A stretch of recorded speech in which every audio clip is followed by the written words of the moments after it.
Tomo este micrófono con tanta libertad porque no soy invitado. Esta es mi casa. Esta es mi escuela.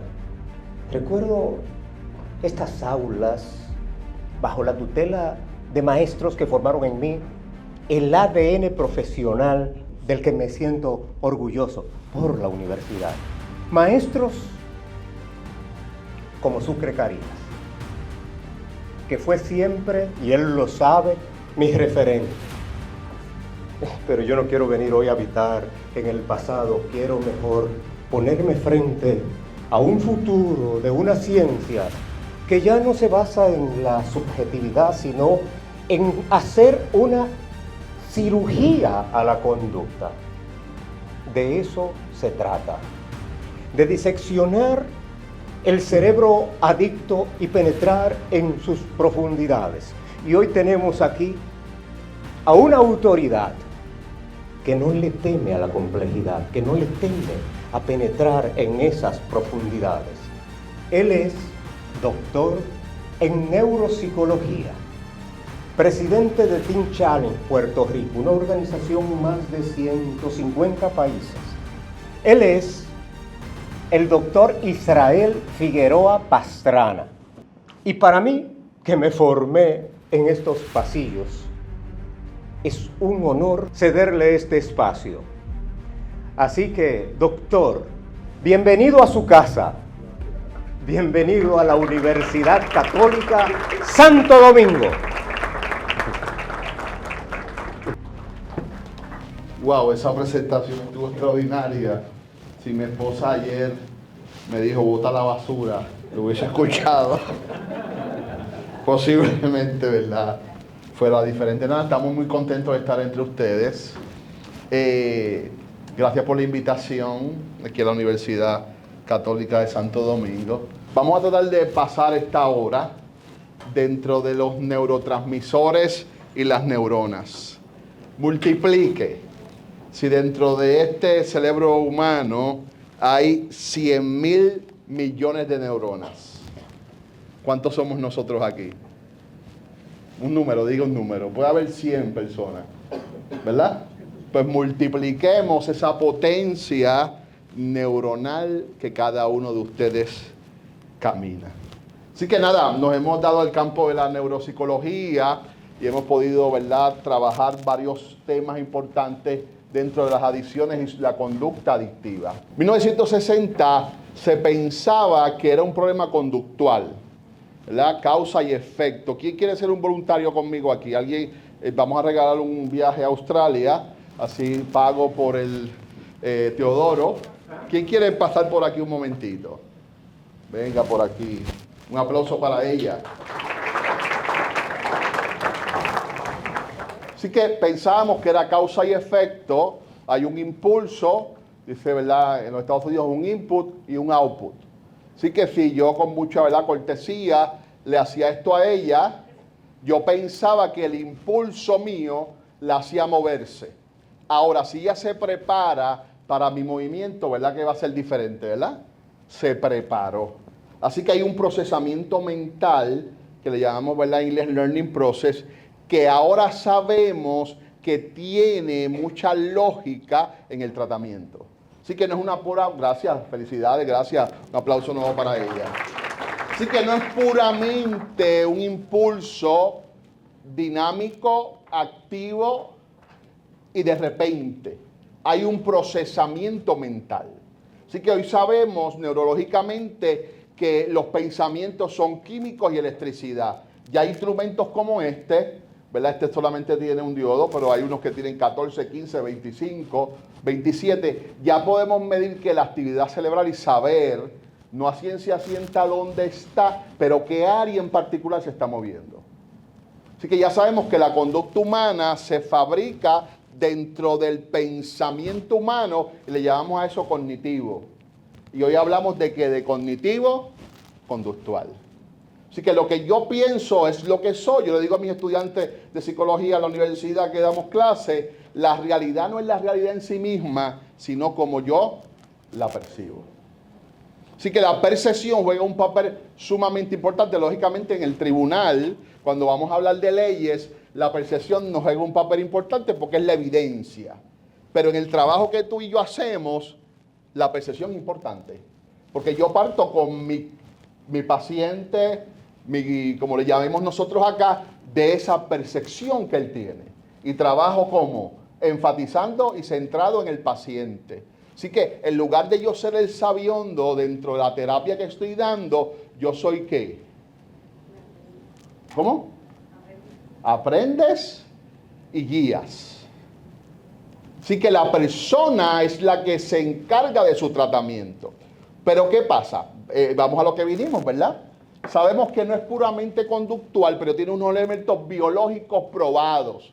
Hoy sabemos que el sistema de recompensa y la neuroadaptación, que no es otra cosa de neuroplasticidad cerebral, tiene un elemento dopamínico.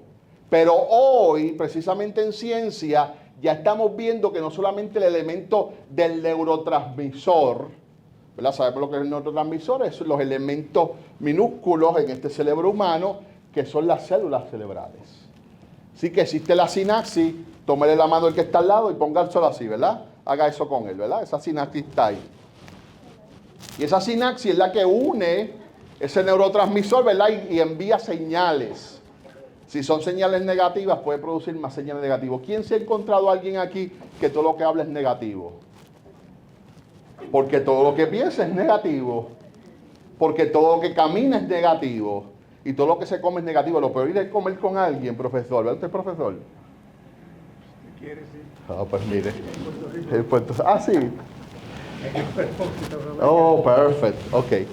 Pues entonces, mira, hasta me turbé lo que yo iba diciendo. Pero cuando usted se junta con alguien que come y aún comiendo es negativo, tú comiendo y te dice, no debes de comer eso. Yo tenía un amigo en la universidad que me hacía eso. Cada vez que iba a comer, en el mejor momento dice, yo no comería eso que tú estás comiendo. Dije, este tipo es negativo aún comiendo, durmiendo yo creo que es negativo. Creo que se acaba así, puños y patadas. Así que hay un elemento de gente que se predispone a pensar negativo. Hay unos elementos culturales, sociales, que hay intrínsecos ahí, pero hay una metodología en su pensamiento que asimismo construye la sinapsis y la unión neuronal. No hay que esperar. Lo que quiero decir es que la necesidad es tanta, y aquí voy a un mensaje un poquito filosófico, la necesidad es tanta en nuestros participantes y en el mundo que el diagnóstico no está creando lo importante, es atender la causa. No, que déjame pensar si tiene el trastorno, si cumple por lo menos con 2 criterios clínicos cada 12 meses. Hoy en día la gente se está haciendo adicta casi de inmediato. O sea que aún este criterio médico o este criterio psicológico no es que lo vamos a obviar, es que las drogas son tan potentes como si esto se hubiese hecho cuando las drogas no eran tan potentes. Entonces hoy yo no tengo que esperar 12 meses. Yo puedo tener drogas tan potentes que hoy afectan el sistema nervioso central, lo que lo protege, le estamos llamando nosotros el GABA. Porque ese neurotransmisor GABA, que antes pensábamos que el fenómeno de la adicción era buscando solamente la recompensa, porque lo que hace el GABA es que modula. Es como cuando tú tienes... Nosotros no podemos vivir ni en un espacio totalmente alegre, contento, eufórico, ni tampoco deprimido. Así que la homeostasis, ¿qué hace? Hace el equilibrio entre la alegría y el estado contrario. Así que cuando nosotros estamos totalmente buscando placer, que es lo que es el sistema dopamínico, que es el neurotransmisor que específicamente veíamos como el culpable o el responsable de la adicción, hoy en día sabemos, espérate, es que yo también tengo que ocuparme del GABA, porque el GABA es el que se encarga de modularlo. ¿Por qué es importante esto, mis hijos? Porque la medicación tiene que ir en esa dirección. Porque los tratamientos tienen que ir en esa dirección. Pero ¿están yendo en esa dirección? No necesariamente. Tenemos, doctora, quizás tenemos 20, 30 medicamentos para, ¿verdad? La alta presión, ¿verdad, doctora? Quizás para ahora, ¿verdad? Todas estas medicinas nuevas para rebajar, que ya me las recetaron a mí porque hay un pequeño exceso de alimentación en mí. Pueden reírse en confianza. Pero ¿cuánto tenemos para la adicción medicamente? Estamos bien limitados.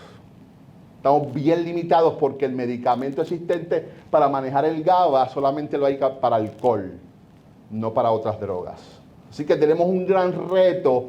Nosotros los que trabajamos con salud mental, específicamente los psicólogos que se están formando, ustedes tienen un gran peso en este tratamiento. Porque el tratamiento y el esfuerzo tiene que ser cognitivo-conductual.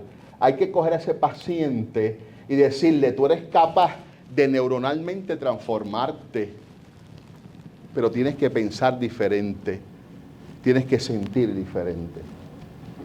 Y eso cuesta tiempo. Nosotros tenemos que atender un paciente 1 hora. Quizás en la medicina tradicional tú puedes atender 4 o 5 pacientes en 1 hora. Pero el paciente nuestro tiene que consumir 1 hora más la documentación, más las notas al calce, y quizás puedes atender 8 pacientes en un solo día. Y decir nosotros que nuestra intervención es parte de un tratamiento holístico. Vuelvo y repito, o sea, la intervención después que tú y yo nos fajamos ahí con ese individuo o esa persona, ahí dándole psicoterapia, nosotros somos parte del componente de su tratamiento. Porque si no tiene casa, no tiene un elemento social, no tiene apoyo familiar, no tiene tiene conductas de riesgo, nuestro trabajo a veces vuelve, ¿qué? Para atrás. Así que cuando hablamos de los elementos de neurotransmisión, hoy estamos utilizando mucho, no sé, ¿verdad? Si acá lo están enseñando, el cerebro típico. No estamos hablando de normalidad, ¿ok? Una de las cosas que la ciencia moderna está tratando de evitar es cuando hablamos específicamente con condiciones del neurodesarrollo, que son, ¿verdad?, el típico, ¿verdad?, autista y otro tipo de condición. Así que para estigmatizar menos, no hablamos de normalidad ni anormal. ¿Verdad? En los años 60 se utilizaba la palabra, ¿verdad?, esta persona es anormal o es una persona disválida, ¿no? Hoy decimos otra manera y una de las formas de expresarnos es el cerebro típico.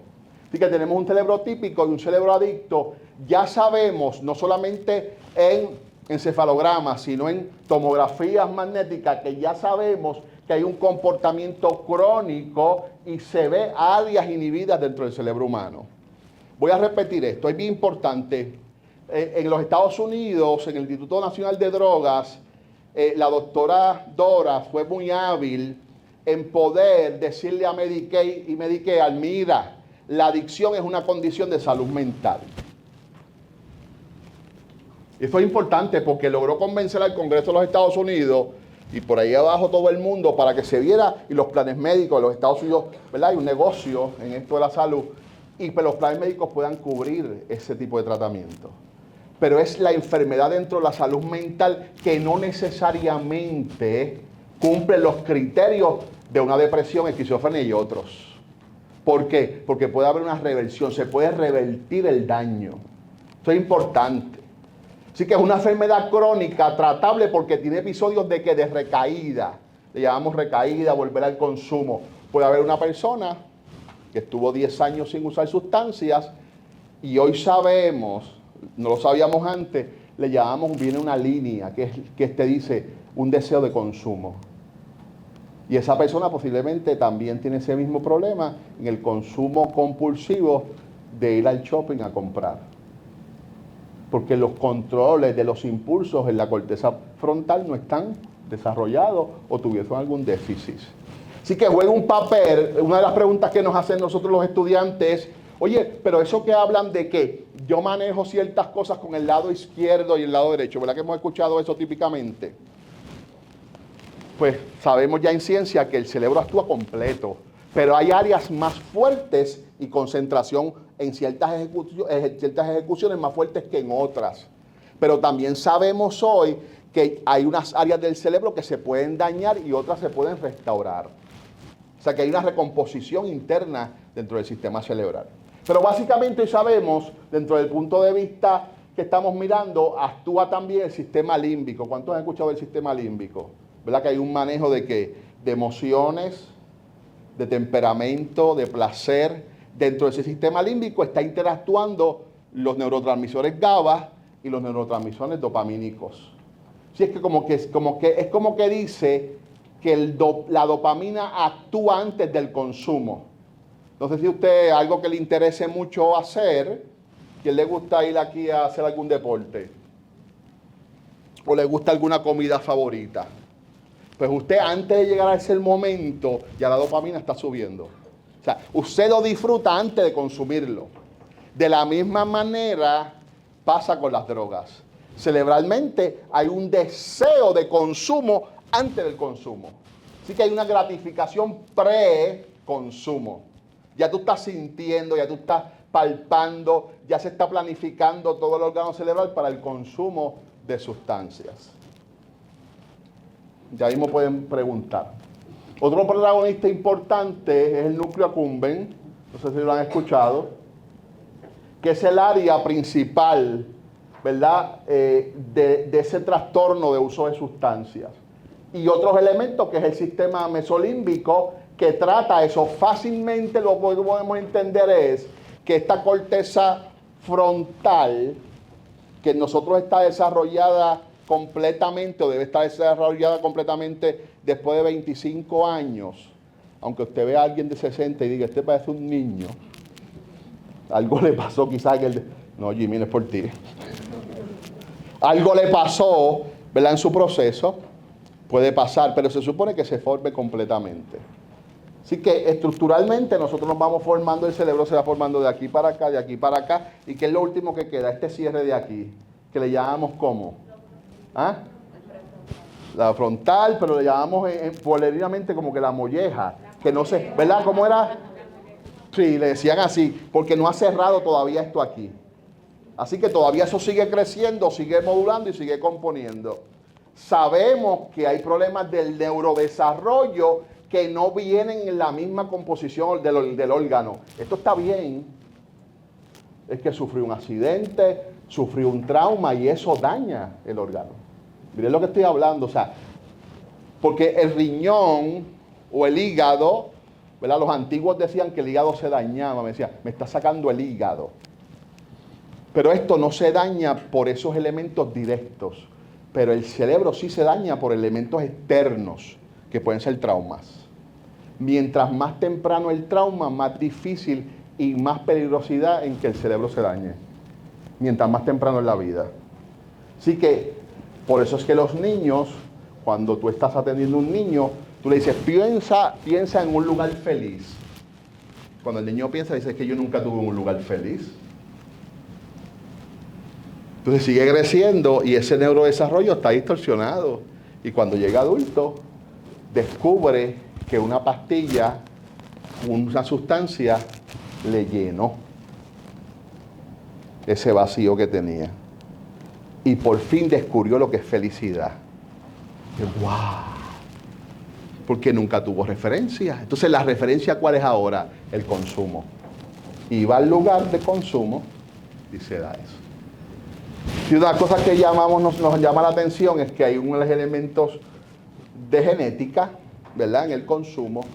Pero yo siempre digo a mis estudiantes, no es que si genéticamente tú estás predispuesto para una conducta adictiva, tú vas a ir como un zombie a consumir. Dame droga. No. Es que si consumes eres más propenso. Así que esa realidad, yo le digo a la gente relajando, en el libro del DSM-5 de nosotros dice que el café es una droga. ¿Cuántos son cafeteros aquí? ¿Cuántos han tratado de dejar de usar y de dar dolor de cabeza o algo? No quiero diagnosticar, pero posiblemente te son propensos a la adicción, porque tienes unos síntomas que llamamos nosotros el síntoma de retirada. La persona adicta busca razón, o sentir lo que sintió el primer día, o no sentir el malestar de no usar. Y ahora estamos hablando es que ahora puede ser que se use porque el cerebro ya no distingue lo que es estar sin uso. Así que cuando la usa, la sustancia, normalizó su cerebro. Entonces ustedes dirán, pero damos de neurobiología, pero ¿qué yo puedo hacer como psicólogo? Ya mismo lo vamos a ver. Así que ya sabemos una composición, ¿verdad? Y sabemos que hay un elemento que se va perdiendo y otro que se va ganando, que es el placer y la gratificación. Así que está todo el tiempo eso peleando, trabajando con eso. Así que esa corteza frontal o prefrontal está en la lucha de ser impulsivo para el consumo, pero luego del consumo se inhibe. Voy a explicar esto. Hay una compulsión estructural. Yo quiero consumir. Ahora mismo yo tengo hambre. Ya estamos planificando para dónde vamos, ¿verdad? Echamos una tombolita y dijimos para dónde vamos. Y creo que vamos para el sitio de ayer. Que hay de todo. Ya yo estoy planificando. Esa planificación conlleva elementos neuronales, ¿verdad? Y quizás ya los estoy contaminando a ustedes positivamente. Ya ustedes están teniendo un poco de hambre, ¿verdad? A lo mejor ahorita no habían pensado en eso. Por eso es que un olor, un sabor, un comentario, no sé si estoy dañando la grabación, puede alterar o precipitar el consumo de las personas que tienen algún problema de sustancia. Y si la sustancia es más potente, mayor la impulsividad. Así que cuando hablamos de inhibición, no voy a justificar la conducta, pero la voy a entender. Vuelvo y digo, no justifico, pero entiendo la conducta. Porque se le inhibe el raciocinio. Por eso es que pueden matar, pueden robarle a su mamá, a su papá. Y él sabe que lo está haciendo mal, pero el impulso es mayor que eso. Así que no hay un control. Y hay otros tipos de conducta que hoy están bien cercanas a este tipo de impulso, como la pedofilia, ¿verdad? Y las personas que hacen, ¿verdad?, ataques violentos sexuales. Ya estamos pensando dentro del proceso de adicción de que más o menos el 90% de los pedófilos fueron adictos a la pornografía en anterior. ¿Por qué? Por el nivel de tolerancia.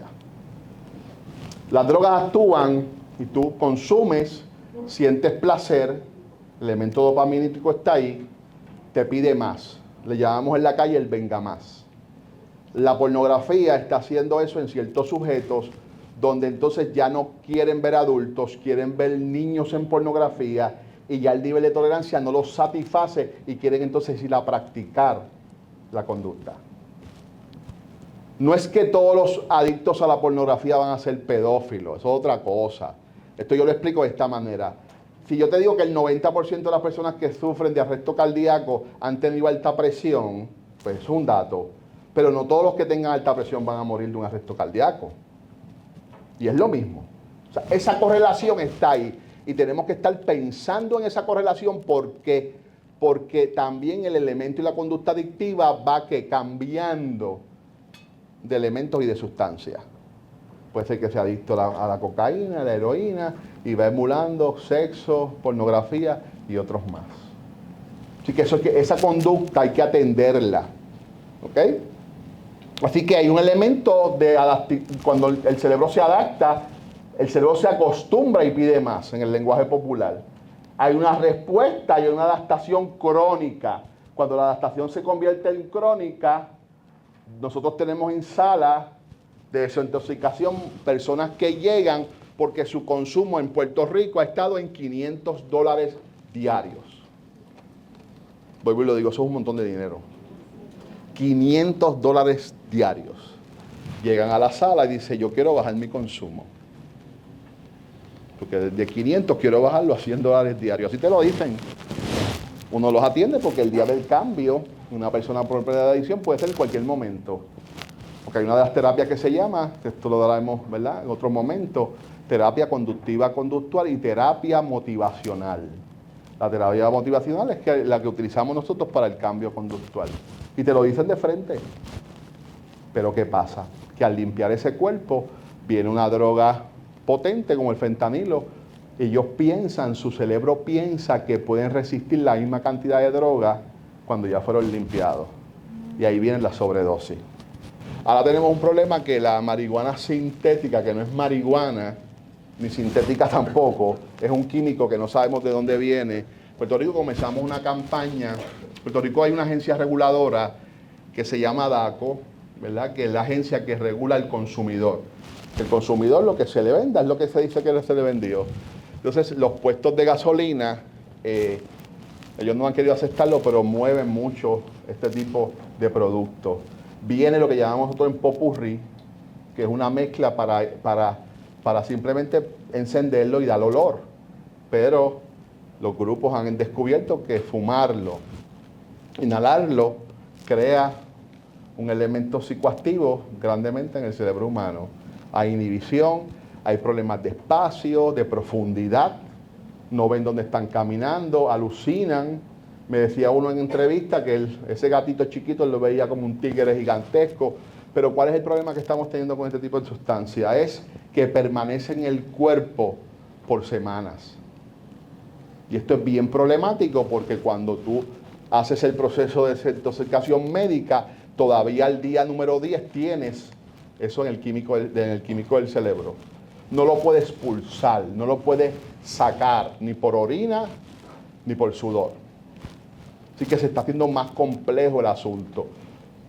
Y quiero, ¿verdad?, alarmarlos positivamente. Quizás yo vine a no meter miedo. Nosotros hemos tenido gente que ha explotado literalmente por el consumo de fentanilo. Los ojos se le han salido. El cuerpo entra rápido en inflamación. Literalmente. Defecan, todos los químicos. Una cosa bien complicada. Bien complicada. Ahorita veníamos del Consejo de Drogas y ya saben que en su país, lamentablemente, tenemos gente en los centros de tratamiento perdiendo las narices. Me preocupó porque en Puerto Rico todavía estuvimos un tiempo de esa manera, pero aquí 40 y 30 casos es un montón. Así que la potencia del consumo de la sustancia es grave. Así que tenemos el síndrome de abstinencia que presenta una crisis neuronal. Importante porque no solamente es que duele. Antes pensábamos, no, es que le duelen los huesos, ¿verdad? Tiene defecación involuntaria, alucina, le tiene fiebre alta. Hoy sabemos que neuronalmente eso está como que en un caos total, redefiniéndose neuronalmente, buscando nuevas conexiones. Decía un gran filósofo, y lo respaldó un científico, que no es la cantidad de neuronas que tengamos, sino las conexiones neuronales. Como tenemos buenas conexiones neuronales, ¿verdad? Ya sabemos que la moral, la ética, se fabrica también ahí mismo, en las conexiones neuronales sólidas.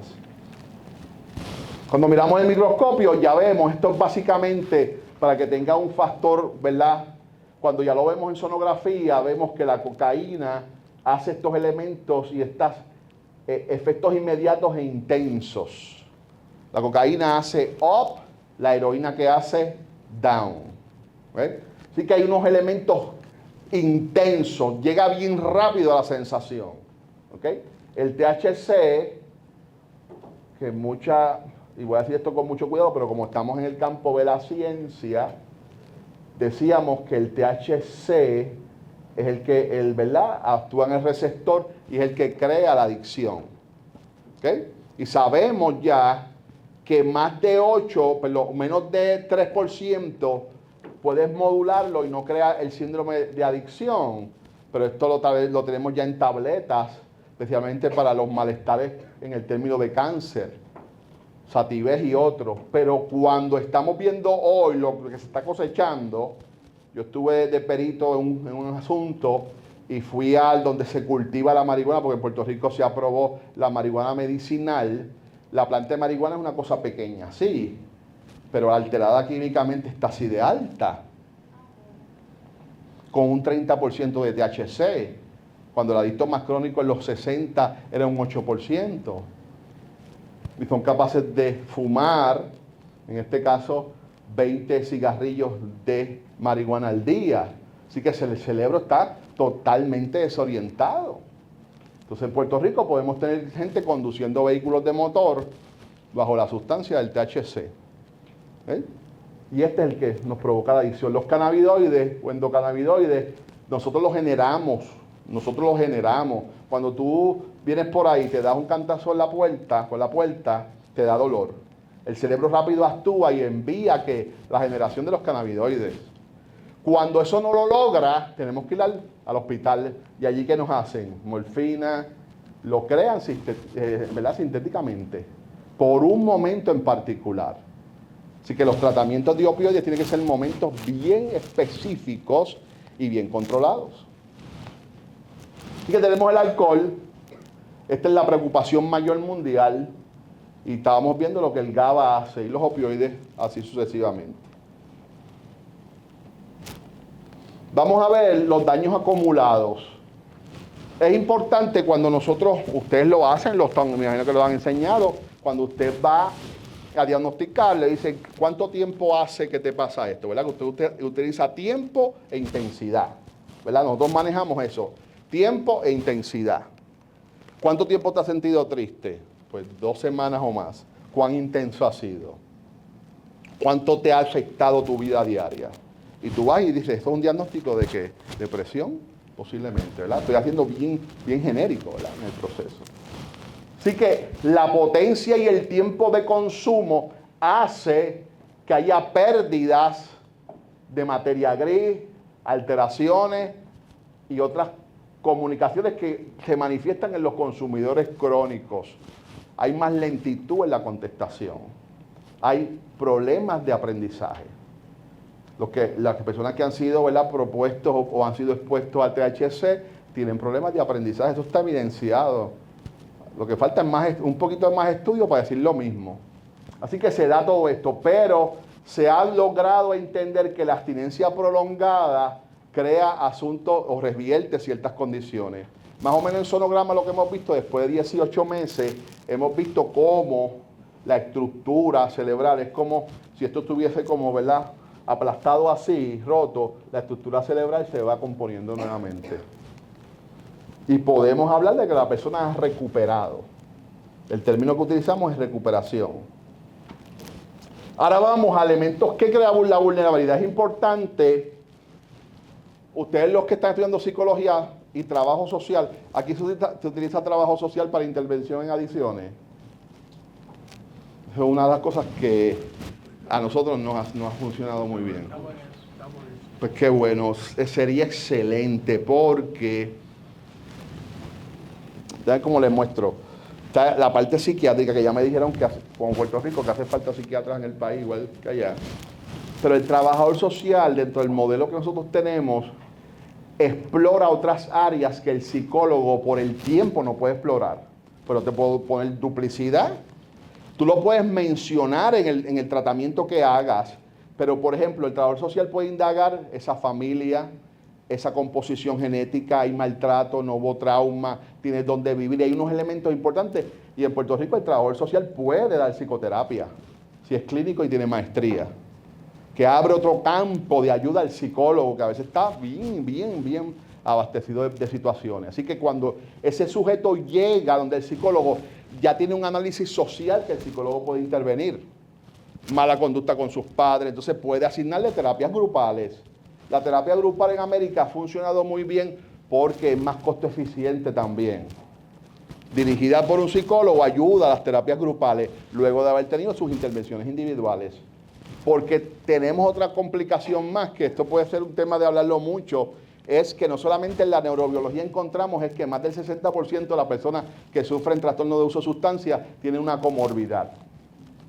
Ha habido una depresión, esquizofrenia, alguna patología, trauma, y no name, y podemos mencionar muchos. Así que ya sabemos que es obligado en el tratamiento para personas con problemas de adicción que el psicólogo le haga el discernimiento necesario de problemas de salud mental. Y el problema que estamos teniendo es, y hoy estamos recomendando aquí al Consejo Nacional de Drogas, es que también introduzcan la figura del consejero en adicción.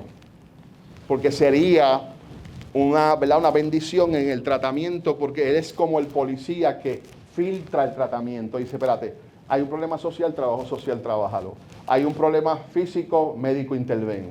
Hay un problema psicológico, psicólogo, porque éticamente, cuando tú estás trabajando con una persona con problema de adicción y te presenta depresión, ¿qué tú trabajas primero?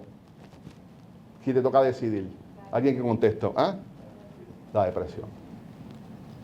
Porque si no, el tratamiento para sustancias se anula. Cuando nos llega a nuestra sala una persona descompensada se nos está viendo más complicado, no sé si a usted le pasa, la persona bipolar. No sé si ustedes tienen la misma experiencia. Pero el bipolar se nos está haciendo bien complicado. porque el esquizoide tenemos unos elementos y unas medicaciones un poquito más avanzadas y niega tratamiento. No sé si ustedes pasan aquí, pero ese tipo de conducta de salud mental niega tratamiento mucho. Pero tenemos el bipolar que no se está medicando. Entonces tenemos frente a nosotros una persona en la etapa de magia, la etapa mágica, sabemos eso, ¿verdad? Que entonces tú no puedes tratarlo. Tú tienes que recomendarle el tratamiento, pero la medicación tiene que ser bien importante para que eso vuelva a estructurarse y tengas una persona que en psicoterapia puedas ayudarlo. Si no, estaríamos perdiendo un poco los recursos o el tiempo. Así que primero, en nuestro centro, cuando ustedes lleguen como estudiantes, ya estamos casi finalizando, tenemos que primero tratar el problema de salud mental para ponerlo en condiciones para tratamiento de adicción. Tenemos los elementos genéticos, la epigenética. Hoy estamos hablando, esto parte, ¿verdad?, del experimento más básico, el ratoncito, que ponen, ¿verdad?, en la cajita de ratón, emiten un ruido y disparan corriente. Y ese ratoncito tiene miedo. Tiene un hijo el ratoncito. Y a ese ratoncito le hacen el ruido y automáticamente sale con miedo. O sea, no le dan el disparo de corriente. Sí que hay un elemento genético que se piensa ya que él adquirió no de su abuelo, adquirió de su papá, que lo adquirió en aquel momento. Explico. O sea, que no solamente el elemento genético se manifestó del que viene atrás de mí, sino que yo puedo transmitirlo a mi hijo. Así que nos preocupa porque los hijos de adictos, que sus papás no fueron adictos, pueden estar transmitiendo ese gen. Porque la epigenética lo confirma. Así que todo esto nos complica nuestro trabajo, pero estamos aquí para eso. La adolescencia, es importante que tomemos esto en conciencia. Miren, nosotros estuvimos en Ecuador como peritos, especialmente en Guayaquil, y allí lo que se vende es el hachi. No sé si han escuchado hachi. Hachi es lo que queda final de la heroína. Eso que pisan, eso que es horrible, que bueno, increíble. Y eso lo venden a 25 centavos de dólar. Esos niños, lo que el Estado ecuatoriano ha tenido que hacer es decirle, espérate, déjame cambiar mi modelo de prevención. No le voy a decir que no consuma, es que si lo va a hacer, lo haga después de 25 años. Hemos tenido que caer en lo absurdo. O sea, trata de no consumir antes de 25 años, brother, porque se cuatrifican los daños neuronales. Esa es la dicotomía que nos encontramos en este momento, porque no hay madurez total. Y se está pensando de que esa madurez puede también tardar. La memoria emocional, la amígdala, la recaída. Si yo hago un encefalograma aquí, todos nosotros tenemos que tener la amígdala inflamada. Porque donde vivimos, de aquí usted tiene algo que hacer esta noche, ¿verdad que sí? No es como el tiempo de las cavernas que íbamos a dormir, no. Usted tiene algo que hacer. Y quizás estuvo aquí, no sé si alguien le dio un 20 puntos de examen, pero algo pasó, ¿verdad? Esto está lleno. Pero dentro de todo, esa amígdala se inflama. Y para desinflamarla, hay unos elementos que podemos hablar del cortisol, unos elementos del estrés. El estrés está bien ligado, eso tengo que decir, al uso y abuso de sustancias. Si nosotros logramos bajar los niveles de estrés en las personas con problemas de uso de sustancias, vamos a tener también éxito. O sea que posiblemente en una psicoterapia que usted pueda dar, usted puede dedicar ese día a bajar el estrés, usted ganó. Usted ganó una posible recaída. O sea, usted ganó que no haya una recaída. Esto ha llegado a tanta complejidad que ya terminé, es que ya podemos saber, y esto, ¿verdad?, lo trato con mucho cuidado porque lógicamente está todavía insigne, pero lo traigo porque es lo que está al día.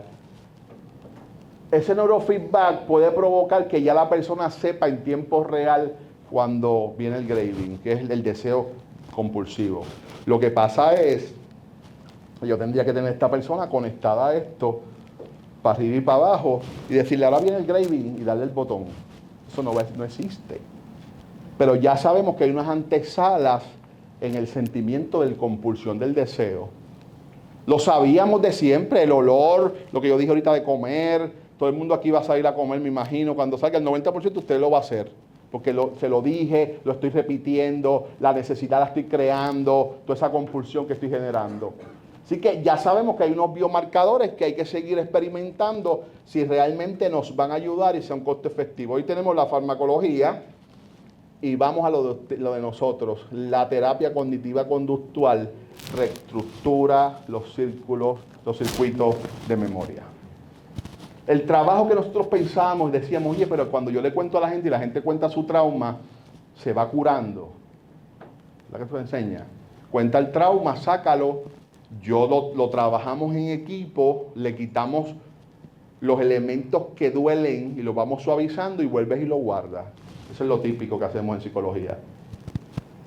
Ya sabemos que estructuralmente pasa algo aquí. Yo creo que eso es una alegría para el psicólogo. Pues antes yo estoy como que a ciega, no sé qué está pasando ahí adentro. Él me dice, él me puede estar engañando, pero ya sabemos que internamente está pasando algo. Y la neuromodulación, que ya estamos hablando de eso es bien novel dentro del tratamiento. Vamos a la reflexión final, antes de preguntas. El estigma es una barrera para buscar la ayuda. La gente, lo primero que pasa cuando la persona recae en consumo es el sentido de culpa. Rápido se siente culpable. Porque él sabe que las repercusiones que tiene su consumo quizás son mayores que una recaída en el consumo de azúcar en Navidad, en las fiestas navideñas, que mucha gente recae en problemas de alta azúcar incontrolable y van al hospital. Pero así pasa con el abuso de sustancias.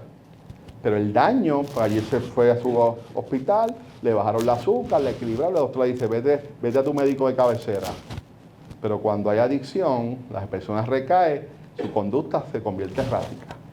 Así que hay que trabajar y reconocer que la adicción es una enfermedad neurobiológica crónica, ¿verdad? Pero tiene unos elementos sociales, por eso es que es importante el elemento del trabajo social y la integración del tratamiento para una rehabilitación que no es un castigo. Como futuro psicólogo dominicano, su lenguaje y sus actitudes tienen un poder terapéutico increíble.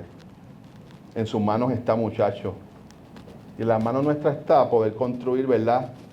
Gente nueva, conociendo que ya hay evidencia científica sustancial que algo está pasando aquí adentro. Si usted se toca así, esperamos ¿verdad? Que se escuche algo, porque hay algo aquí adentro funcionando. Así que vamos a preguntas si alguna. Sí.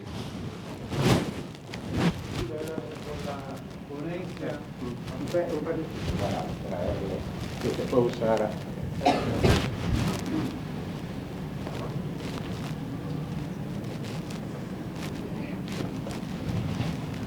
Muchas gracias por la ponencia y a Teodoro siempre aportando valores y progreso a nuestro país. Muchas gracias por ¿Por qué ha sido tan difícil o qué tanto avance hay para combatir el síndrome de la abstinencia?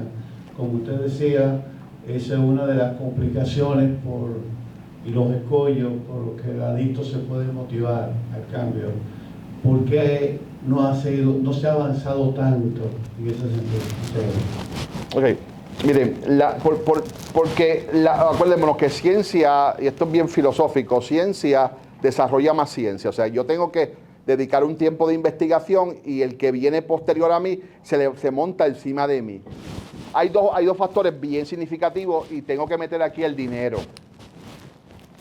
El 85% de la investigación mundial se hace en los Estados Unidos. El otro 15% queda en los demás países.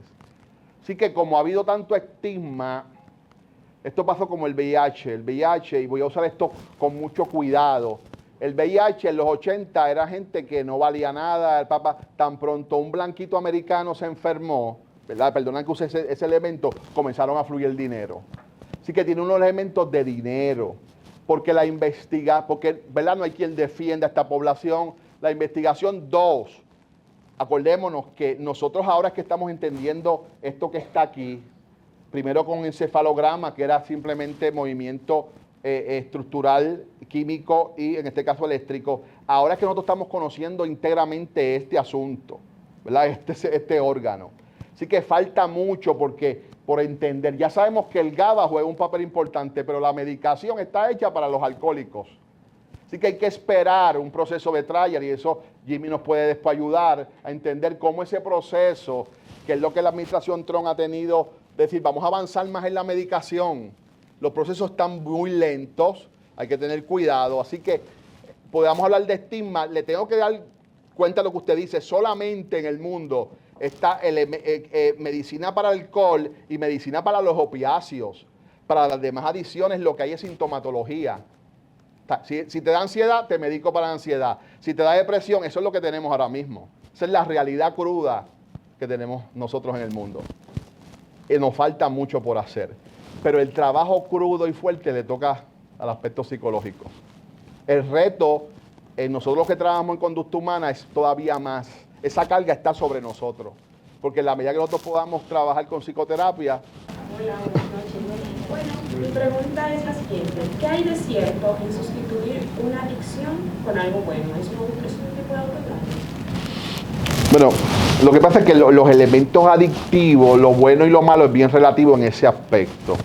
Tú puedes cambiar conductas negativas en conductas positivas. Lo que pasa es que la adicción no solamente es una conducta. ¿Okay? Pues yo te puedo decir, mira, en lugar de comer, vamos a ir al gym a hacer ejercicio. Eso es bueno. Pero más que un hábito, se convierte en un daño estructural. Antes pensábamos en los 60, no, mira, quítale eso y que haga cosas positivas. Lo que pasa es que lo que hace efecto en hacer cosas positivas no es cambiar, es que construye un nuevo pensamiento y regenera neuronalmente. Entonces, porque se hacía bien, lo que pasa es que la conclusión de lo que pasaba era errónea. Decíamos, es que le cambié un bombón por un guineíto, como el adicto, que tú lo estás definiendo súper bien. No, hoy sabemos que el proceso del cambio crea nuevas conexiones neuronales y ayuda a tener nuevas conductas y recomposición neuronal. Estábamos haciéndolo siempre, lo que no sabíamos qué pasaba aquí, porque esto no se sabía, lo que se experimentaba era con cerebros de muertos. A mí me encanta tenerlos en las manos, ¿verdad? Los cerebros de muertos. Es una cosa gelatinosa, especial. A mí me encanta eso. Pero fuera de ese análisis, veíamos por Monster, por gente que ya había muerto, pero hoy sabemos que podemos ver ciertas áreas prendidas en el cerebro. Pero lo que tú estás diciendo en la práctica es correcto, yo lo puedo hacer. El final y el por qué, pues lo sé definir ahora neurológicamente. Ok, buenas noches, Santiago. Yo tengo dos preguntas realmente. La primera, hay que ver primero si se puede hacer un cambio y en caso de que sí, ¿qué cambios podría tener un sistema de recompensa ya en un cerebro de alguien que tiene una adicción crónica? Y la segunda pregunta es entonces, si el cerebro en alguien que tiene muchísimos años de abstinencia puede tener un cambio a su composición original. En caso de que esto sea real, si puede volver entonces un deseo de consumo. Sí. Hasta ayer, vamos a ponerlo así, hasta ayer, no podíamos predecir eso, ¿verdad? Porque se está intentando predecir con lo que expliqué ahorita. Así que puede haber una persona que haya dejado de consumir hace 10 años, por decir 15 años, y vuelva el deseo. La compulsión la puede tener. Si es cierto, para ver si te contesto las dos preguntas, si es cierto que hay una regeneración en el sistema completo. Se ha probado que mientras más larga es la abstinencia, mayor recuperación. Ahí es como cuando el médico te dice, generalmente, tuviste un embuche estomacal y dice, no comas nada es como que dale reposo. Cuando nosotros nos exponemos, la gente se expone a largos plazos de abstinencia, hay mayor recuperación. Por eso es que le llamamos una enfermedad crónica. Se supone, y ustedes deben promoverlo, que uno vaya una vez al año a su médico primario para examen de rutina, y debe de ir una vez al año el psicólogo. Es más, el psiquiatra no dan abasto, pero se supone que se haga eso para una revisión general. Porque eso te puede dar una alternativa de no recaída. Sí. Pregunta más por acá. Sí. Ahora me quiero enfocar en la parte de inicio. ¿Qué programas específicos de intervención en la comunidad y ayuda y asistencia a la familia, donde se producen todas esas causas, se están haciendo? Porque tenemos la data de a demanda, lo que viene, por qué viene, sabemos, pero ¿qué nivel de intervención con respecto al trabajo social? Es decir, vamos a estar siempre el perro queriendo morder la cola, es decir, estamos en círculo.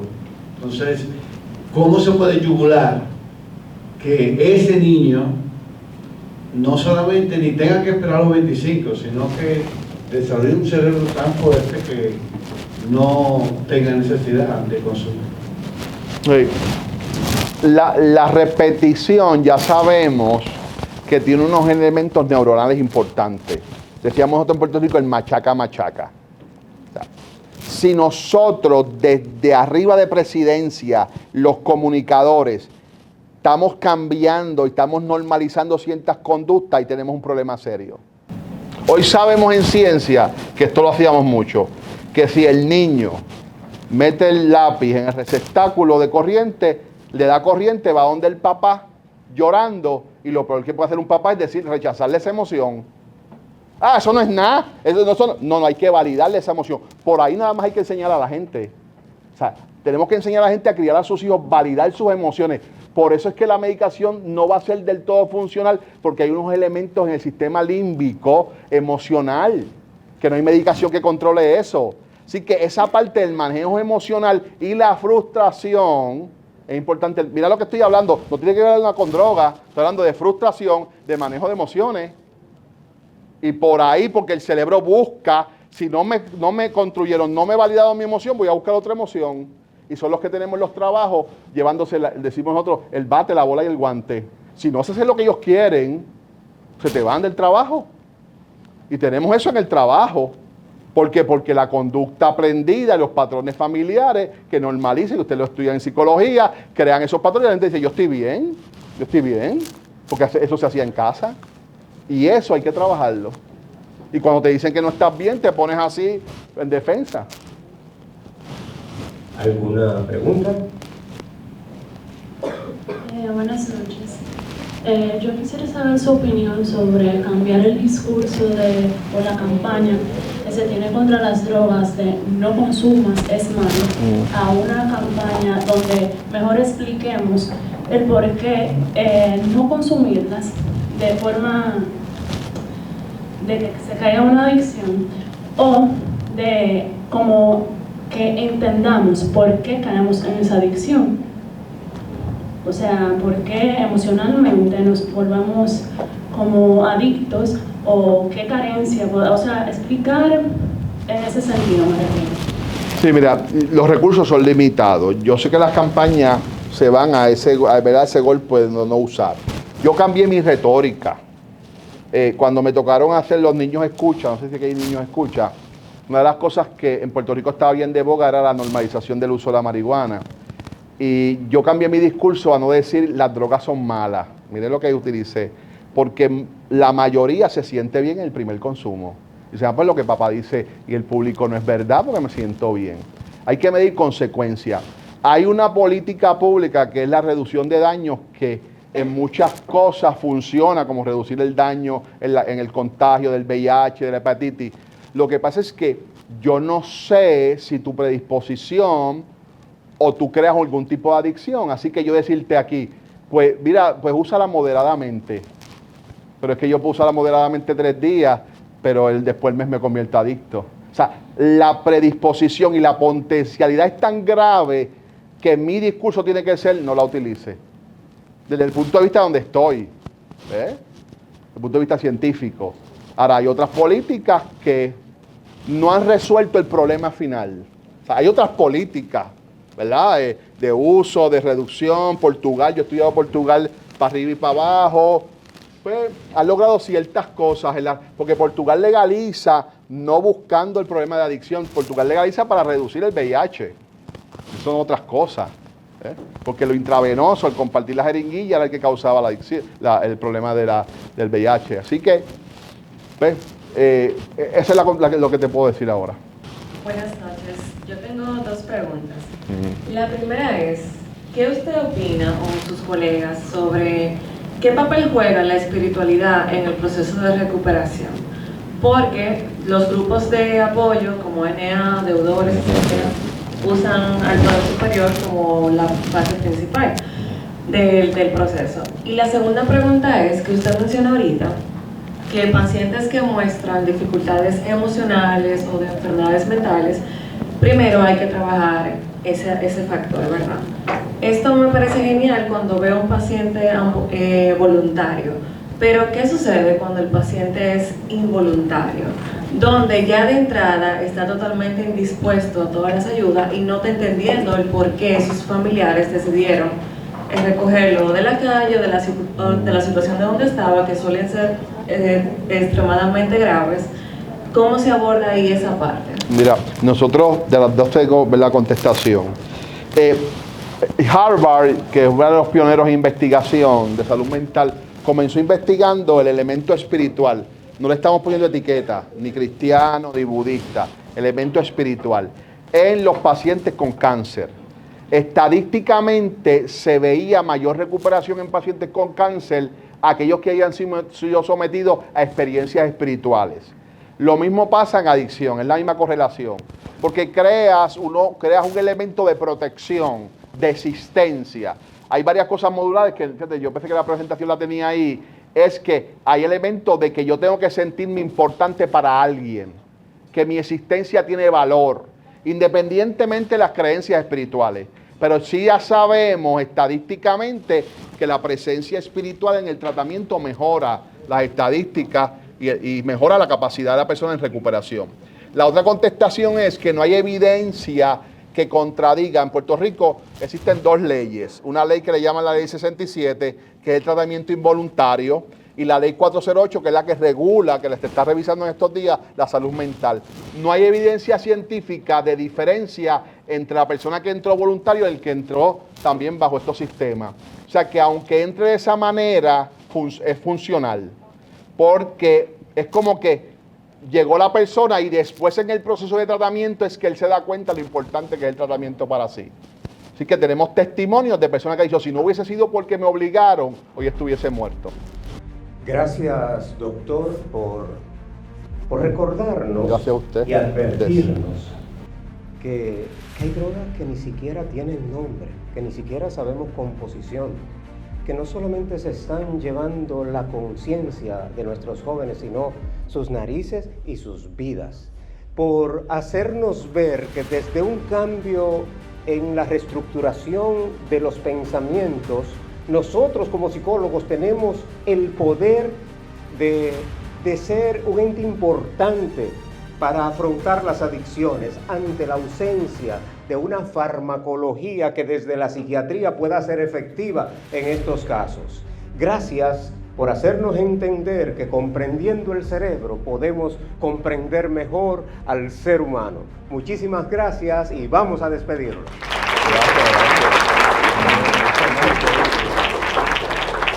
Gracias a todos.